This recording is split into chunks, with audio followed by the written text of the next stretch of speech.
தானே நீ வரத்துக்கு முதல்ல அண்ணனுக்கு ஒரு சட்டத்தை வச்சு தாங்க. என்ன சட்டத்தை?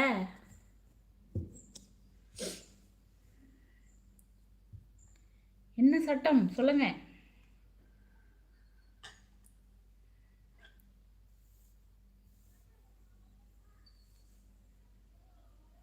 ஏன்டா திடீர்னு கல்யாணத்துக்கு எவ்வளோ சவரம் போட்டாங்கன்னு கேட்ட? ஆ? என்னை பார்த்தா மேலேருந்து கீழே வரைக்கும் நகையை போட்டுன்னு வந்த மாதிரியா தெரியுது? ஐஎம்ஏ பிச்சைக்காரி, அதனால நோ லட்சக்காரி.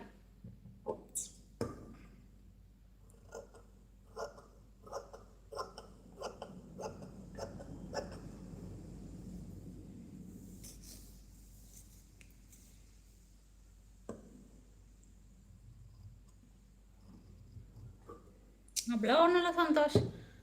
பெற்றவங்க இல்லை அப்படின்னா பிள்ளைங்களோட நிலைமை என்னன்றது எல்லாருக்குமே தெரியும்ல. அவ்வளோதான்.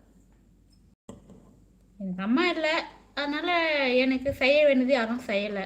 நானும் அதை பெருசாக எடுத்துக்கல. நம்மளால முடிஞ்சால் நம்ம சம்பாரிச்சு போட்டுக்குவோம், இல்லைனா இல்லை. எனக்கு எங்கள் வீட்டுக்காரரும் அவ்வளோதான். நீ போயிட்டு இதை வேணும் அதை வேணும்னு கேட்காத, என்னால் முடிஞ்சால் நான் சம்பாரிச்சு போடுறேன், இல்லையா விடு அப்படின்ட்டாங்க. அதனால் நானும் எதுவும் பெருசாக கேட்டுக்கிறதும் கிடையாது. நான் எதிர்பார்ப்புகள் நான்